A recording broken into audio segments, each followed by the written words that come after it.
அன்பு சொந்தங்களே, அன்பு உறவுகளே, எப்படி இருக்கீங்க? நல்லா இருக்கீங்களா? இந்த அருமையான நாளில் கூட உங்களை சந்திப்பதில் மிக்க மகிழ்ச்சி அடைகிறேன். ஆண்டவராகிய கர்த்தர் நமது நேசர் சந்திக்கும் நேரத்தின் மூலமாய் உங்களை சந்திக்க அவர் வந்திருக்கிறார். ஒவ்வொரு நாளும் அதிகாலையில் உங்கள் வாழ்க்கையில் நீங்கள் நடந்த காரியத்தை குறித்து நினச்சிட்டே இருப்பீங்க இல்லையா? என்ன நடக்க போகிறது என்பதை குறித்து நினச்சிக்கிட்டே இருப்பீங்க. எப்படா இந்த பாடு விடியும் அப்படின்னு நீங்கள் நினைக்கிறீங்க இல்லையா? கர்த்தர் இயேசு இன்னைக்கு ஒரு பெரிய அற்புதமான வார்த்தையை உங்கள் வாழ்க்கையில் அவர் கொடுக்க விரும்புகிறாரு. சோர்ந்து போக வேண்டாம், பலன் கொள்ளுங்க. சங்கீதம் 115 சங்கீதத்தில் 12வது வசனம், சங்கீதம் 115:12. இந்த வசனத்தை நான் வாசிக்கிறேன், கூர்ந்து கேளுங்க. இந்த வசனத்தின்படி கர்த்தர் இந்த நாள் முழுவதும், உங்கள் வாழ்நாள் முழுவதும் உங்களை ஆசீர்வதிக்க வல்லமையான தேவன். கர்த்தர் நம்மை நினைத்திருக்கிறார், அவர் ஆசீர்வதிப்பார். கர்த்தர் நம்மை நினைத்திருக்கிறார், அவர் ஆசீர்வதிப்பார். உங்க வாழ்க்கையில ஆசீர்வாதம் எப்படி வரும்? யாருக்கெல்லாம் அந்த ஆசீர்வாதத்தை கொடுக்கிறாருன்னா, வசனம் சொல்லுது கர்த்தர் நம்மை. நீங்க சொல்லுங்க பாருங்க, உங்க வாழ்க்கையில உங்களுடைய வாயிலிருந்து புறப்படுகிற அந்த வார்த்தை, அறிக்கை எடுக்கிற அந்த வார்த்தையை ஆண்டவர் கனப்படுத்த போகிறார்.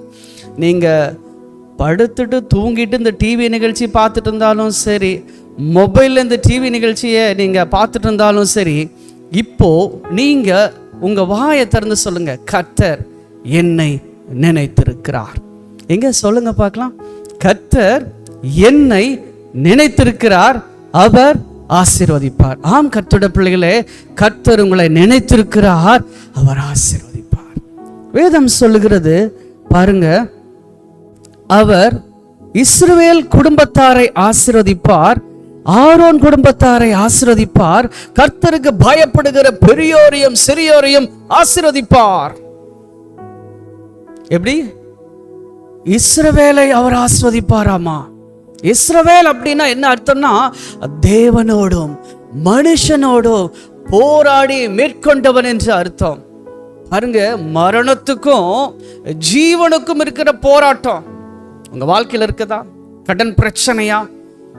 என்ன பண்றதுன்னு உங்களுக்கு தெரியலையா? எப்படிடா இந்த காரியத்தை நான் சால்வ் பண்ணுவேன்னு சொல்லிட்டு வேத வசனம் சொல்லுகிறது, இஸ்ரவேலை ஆசீர்வதிப்பதே கர்த்தருக்கு பிரியம். ஆம் கர்த்தருடைய பிள்ளைகளை, இஸ்ரவேல் குடும்பத்தாரை அவர் ஆசீர்வதிக்கிறார். நீ போராடி கொண்டிருக்கிற ஒரு போராட்டத்துக்கு கர்த்தர் உனக்கு ஒரு முடிவை தருகிறார். இந்த காலையில உனக்கு ஒரு முடிவை கொடுக்கிறாரு, நல் முடிவு. உன் போராட்டத்தை ஆண்டவர் பார்த்துட்டாரு, உன்னை ஆசீர்வதிக்க போகிறாரு. ஆரோன் குடும்பத்தாரை அவர் ஆசீர்வதிக்கிறார். கர்த்தருடைய ஊழியத்தை செய்கிற தேவ பிள்ளையே, உன் குடும்பத்தை ஆண்டவர் ஆசீர்வதிக்க போகிறாரு. கர்த்தருக்காக கொடுக்கிற ஊழியத்தை செய்கிற தேவ பிள்ளையே, உன்னை கர்த்தர் ஆசீர்வதிக்க போகிறாரு. ஆலயத்துல சின்ன ஒரு பாய் விரிக்கிற அந்த ஊழியத்தை செய்தாலும் கூட, அந்த ஆலயத்தில் இருக்கிற சகல காரியத்தை சுத்தம் செய்கிற ஊழியத்தை செய்கிறவனாய் நீ இருந்தாலும் கூட, கர்த்தர் உன்னை ஆசீர்வதிக்கிறார்.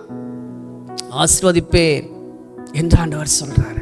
கர்த்தருக்கு ஊழியம் செய்கிற உங்கள் ஒவ்வொருவரையும் கர்த்தர் ஆசீர்வதிப்பேன் என்று ஆண்டவர் சொல்றார். அடுத்ததாக, கர்த்தருக்கு பயப்படுகிற பெரியோரையும் சிறியோரையும் ஆசீர்வதிப்பார். கர்த்தருக்கு பயப்படுவதே ஞானத்தின் ஆரம்பம். அப்படின்னா என்ன அர்த்தம்னா, கர்த்தருக்கு கீழ்ப்படியணும். அவர் சொல்ற வார்த்தைக்கு கீழ்ப்படிந்து நடக்கிற பொழுது நிச்சயமா மிகுந்த ஆசீர்வாதம் உண்டு. உன்னுடைய தாயும் தகப்பனையும் கனம் பண்ணுவாயாக என்று வேதம் சொல்கிறது அல்லவா? நீங்க அப்படி கனம் பண்ணுவதுதான் ஆண்டவருடைய முதல் கற்பனையா இருக்கிறது, கட்டளையா கூட இருக்குது. எத்தனை பேர் அந்த ஆசீர்வாதத்தை இழந்து நம்ம தவிச்சிட்டு இருக்கோம் தெரியுமா? எந்த பாதையில் ஆசீர்வாதம் வழிந்தோடுகிறது என்று தெரியல. பொத்தலான பையில போடுவதை போல நம்முடைய சம்பாத்தியம் இருக்குது. கர்த்தருடைய பிள்ளையே, உன்னை ஆசீர்வதிக்கிறவர் முதல் கட்டளை சொல்றாரு, உன் தகப்பனையும் உன் தாயையும் கனம் பண்ணனா ஆயுசு நாட்கள் பெருகும் என்று வேதம் சொல்லுகிறது. ஆம் கர்த்தருடைய பிள்ளைகளே, தகப்பனோட ஆசீர்வாதம் உனக்கு வேண்டும், தாயோட ஆசீர்வாதம் உனக்கு வேணும். அவங்க நல்லா இருக்கணும் நீ நினைக்கணும்.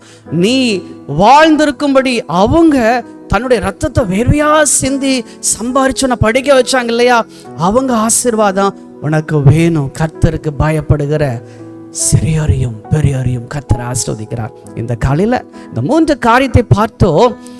ஆண்டவராகிய தேவன் இந்த 3 காரியத்தை இன்றைக்கு தியானித்தோம். எப்படி இஸ்ரவேல் தேவனோடு மனுஷனோடு போராட்டம் இருக்குதா, உன்னை ஆசீர்வதிப்பேன் ஆண்டவர் சொல்றாரு. கர்த்தருக்கு ஊழியம் செய்கிறாயா, உன்னை ஆசீர்வதிப்பேன் என்று சொல்றாரு. கர்த்தருக்கு கீழ்ப்படுகிறாயா, உன்னை ஆசீர்வதிக்கவே ஆசீர்வதித்து உன்னை பெருகவே பெருக பண்ணுவேன் என்று சொல்கிறார். நீ ஆசீர்வாதமாய் இருப்பாய் மகளே, நீ ஆசீர்வாதமாய் இருப்பாய் மகனே. இன்றைக்கு காலையில கர்த்தர் உன்னை திடப்படுத்துகிறார். யார் உன்னை சபிச்சாலும் பரவாயில்ல, இயேசு உன்னை நேசிக்கிறாரு, இயேசு உன்னை ஆசீர்வதிக்கிறாரு. சோர்ந்து போக வேண்டாம். பலனோடு கூட இன்னைக்கு உன் காலை பணிகளை தொடர்ந்து நீ முன்னேறிட்டு போயிட்டே இரு. கர்த்தர் மென்மேலும் உன்னை ஆசீர்வதித்து பெருக பண்ணுவார். God bless you. God be with you. இது உங்கள் நேச சந்திக்கும் நேரம். நாளை சந்திப்போம். ஆமென்.